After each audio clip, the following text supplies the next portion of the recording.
Countless women and men are sitting in the shade today because someone toiled to plant a tree long time ago.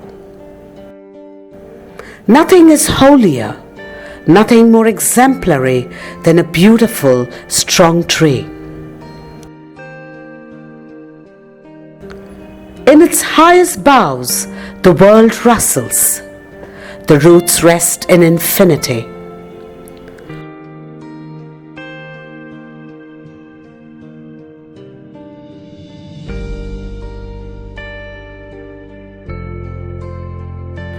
But a long time ago, this verdant tree was a tiny seed.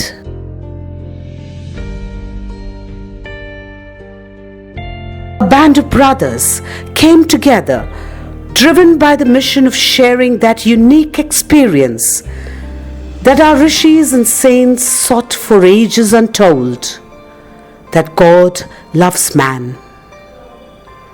Under the divine guidance of their patron, Venerable Father Agnello de Souza, the Agnello Ashram Fathers were to till the barren land and sow seeds for posterity.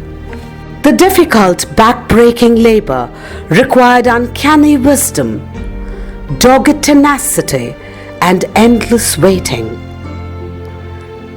That the outcome was dependent on adverse factors and most beyond their control was fraught with agony and ecstasy, such as would fell ordinary mortals. Yet this band of brothers had what fuels the fire needed to defy circumstances and pursue God's work. A faith that moves mountains, as the Lord has promised those who seek the truth. They believe it is grace that brought them safe this far, and this grace will lead them home. So they planted seeds of love in Goa, in Pune, in Mumbai, and across the world. Two members of this band of brothers landed on the shores of Delhi at D15 South Extension Part 2 in the summer of 1979. Here we are now at Gautam Nagar.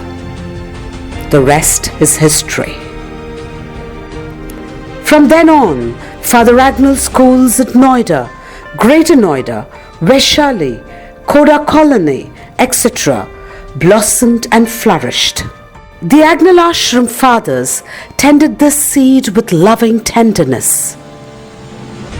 In this pure field, consecrated by God, they pledged to plant only the seeds of love and compassion, and in the process they demolished age-old man-made walls of discrimination of creeds and castes in everything they did. They created a new world that men and women of our age so desperately yearn for, and which Gurudev earnestly looked forward to, where the mind is without fear and the head is held high.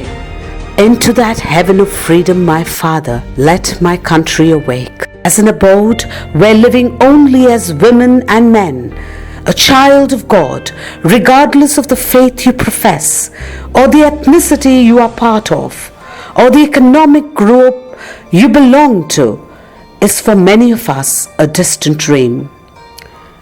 They created institutions grounded on the teachings of Jesus, but that had a pure air of equality and brotherhood, of genuine respect for the diversity, and of freedom that defies understanding, such as you and I dream of. They built homes that would become a heaven for the poor and the oppressed.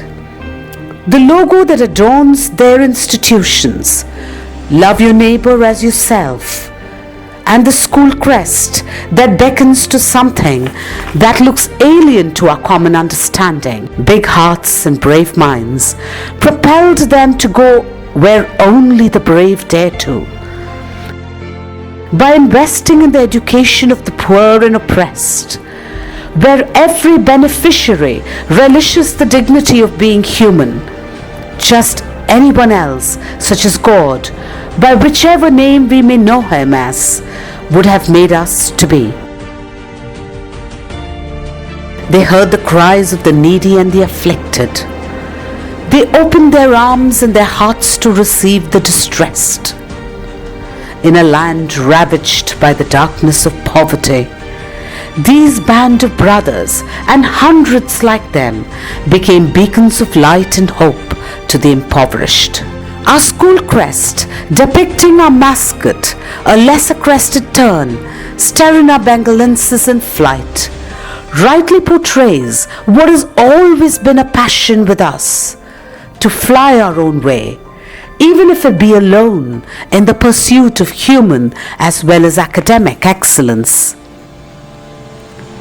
He shall be like a tree planted by the rivers of water, that brings forth its fruit in its season, whose leaf also shall not wither, and whatever he does shall prosper.